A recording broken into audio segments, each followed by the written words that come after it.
Hello. Now, I spoke to my brother. You may or may not know this. He's a consultant surgeon in hospital. And he said that the thing that they were desperately needed were headbands. So I rang my friend Ali Barton and I said, she said, I'm making headbands. I'll send you my pattern or, So if you wonder what a headband is, it's this, right? This is one I've made earlier. And what it is the medics wear them like this. Excuse the hair. The medics wear them like this, right? On their head, they've got elastication, so they're comfortable, but they've got buttons on here, you see. So when they put their mask on, or I don't know, I've done with my mask now, here it is. When they put their mask on, you see, rather than putting the mask around their ears, they put the mask around the buttons on the headband, so for 12-hour shift, they haven't got elastic pulling on their ears like that. They're ever so simple to make. Excuse me if we do my hair. They're ever so simple to make. So I'm going to show you now how to make them. Very easy. Now, what you must do is you must wash your fabric first. It must be a fabric that will withstand hot washes. And it must be washed and shrunk first. Now, my brother said that his hospital got loads and loads of crocheted ones, which were just the extender bit at the back last week or the week before.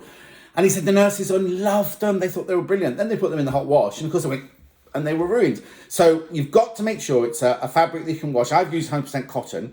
Actually, it's a Jennifer Paganelli I've used. So 100% cotton. You can use polycotton as well. Wash it at a very high temperature beforehand. So first of all, you know it'll withstand the temperature. And secondly, if there is going to be any shrinkage, it's happened straight away. So this is how you do a pattern, right? Oh, now I'm hoping this is the right way round. I'm useless with technology. So what you do is you see this here. This is your fold line here. You literally draw a line down a piece of paper, and at the top here at the fold, you measure out 1.5 inches either side of that line. So that total there is obviously 3 inches. Then you measure down your line by 7.5 inches. And at the 7.5 inch mark, you measure 1 inch each side, which obviously makes it 2 inches. And this goes on the fold. And then this one here, this is the strap for the back where the elastic goes, because I quite like the elastic to be covered. Now, you can have a pattern piece, or of course, you can just cut a piece of fabric 11 inches by 1 3/4 inches. There it is, anyway. Oh, move into shot. There it is. So they are your 2 pattern pieces.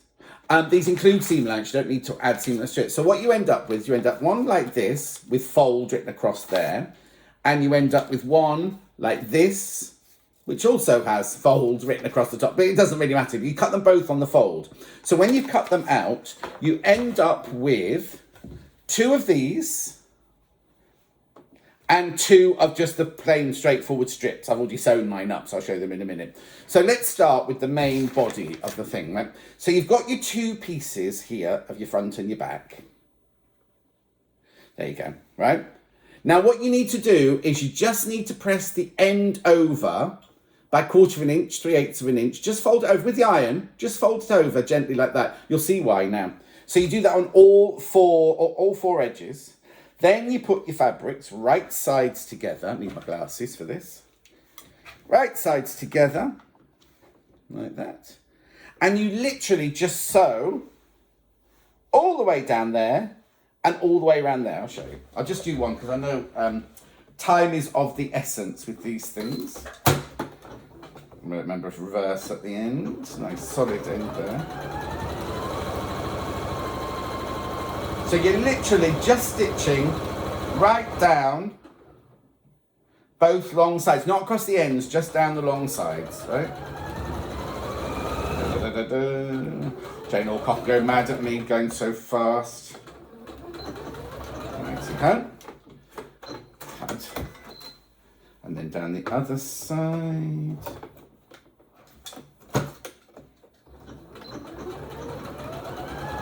Just like a 3/8 of an inch or 1/2 an inch seam allowance. A lot of you quilters out there will do 1/2 an inch, a 1/4 an inch, Now, if you're wondering where the pattern is, or if you're thinking, oh, I missed it, it's on my website, www.johnscottsewingworld, 2 T's, 2 S's. Okay, there we go.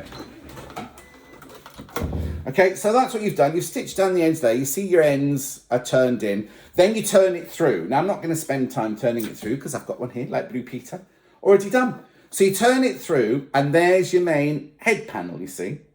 And the ends, because you've turned them in, are all nice and neat there. Well, that one would be if I cut the thread.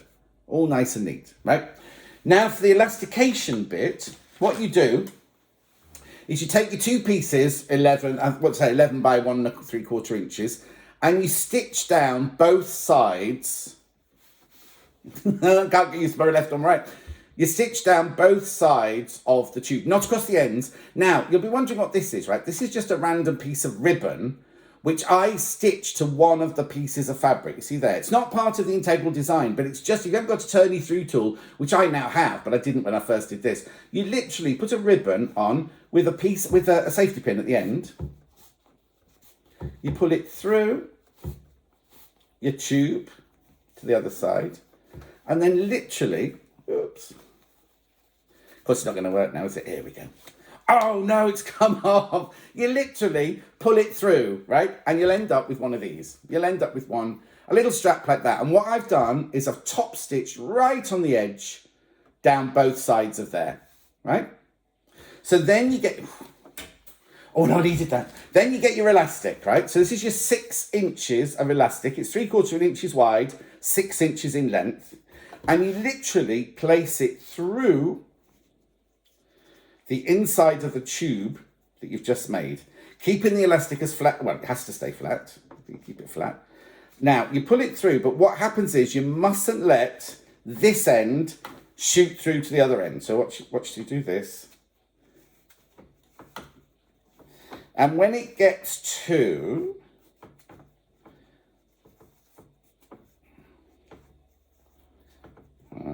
the end there, literally pop a pin through it to hold the elastic in place, or use the safety pin that I've just thrown down there, and you stitch across. Let's just make sure you've got the elastic layer.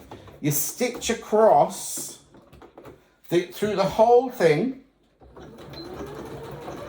so you're holding the elastic in place, right? So there, I've stitched through the channel and through the elastic inside. Then you can carry on pushing this through till you get to the other end, because obviously the fabric is longer than the elastic. So you need it to stretch as the elastic stretches. So you literally come through to the other end like that, and you do exactly the same at this end as you did at the last end. You see you've got the elastic there, and you literally machine along there, holding it in place. These stitches won't be seen, by the way. These are not seen.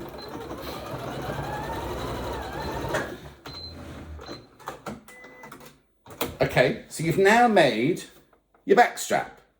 So now what you now do is you now take the main body and you take the one that you've stitched. Can you see? And you literally just slide that. Because I'm doing it on a funny angle, it's not going to go in, is it? There you go. You just slide that inside the hole that you've made there, you see? Pin that in place. Make sure it goes, now make sure it goes well and truly in, because you don't want it slipping out when the nurses or the doctor's wearing it. And then you do the same. Let me just trim that off, it's a bit messy, that in there. Okay. And you do the same on the other side. So you just slide that into the little pocket there that you've made. You see, can you see there? Just slid the elastic inside to the main compartment. Pin it in there. So as you can see, you've basically got your basic shape. Now what I do is I top stitch across there several times. Then I top stitch all the way around the edge here. Now, not everyone top stitches, but I think sometimes it'll roll if you don't top stitch. Top stitch all the way around, cross the end of that one, and back round the other side. I'll show you. Take that out the way. Righty, let's do it this way round. Needle in.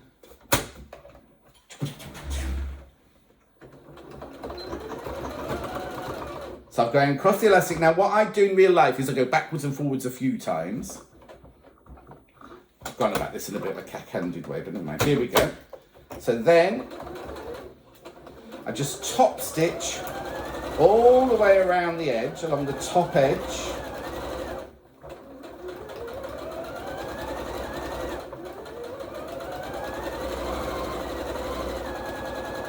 Then when I get to the end here, watch that pin. Take the pin out. Stitch across the elastic.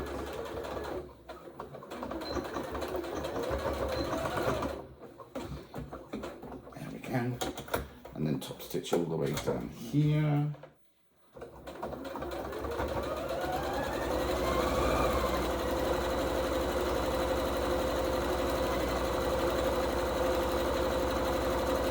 Depends how proficient you are. There we go.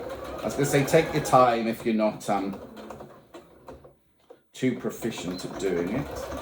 There we go. And there is, I mean, what, minutes, right? Minutes. There is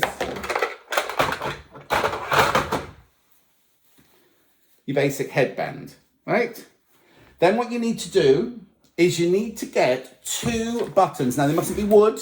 They can't be wood. They've got to be able to withstand heat, right? Now, a lot of that you have said that it needs to be from that seam there to where you sew your button on needs to be 3 inches. I would test it out on your head. Mine, I find 3 inches too far for mine. For mine, I needed them a little bit further back. Not that I'm a nurse or a medic or anything like that. But you literally just stitch those on there. And then that will create this gorgeous headband. You see what I mean? You see what I mean? My buttons could do being just a tiny little bit further back, couldn't they? They need to be above your ears, really. And my ears are in a funny old place. So that's how you make the headband. Remember, www.johnscottssewingworld.com for the pattern. Thank you for watching, and I'll see you again very, very soon. Bye.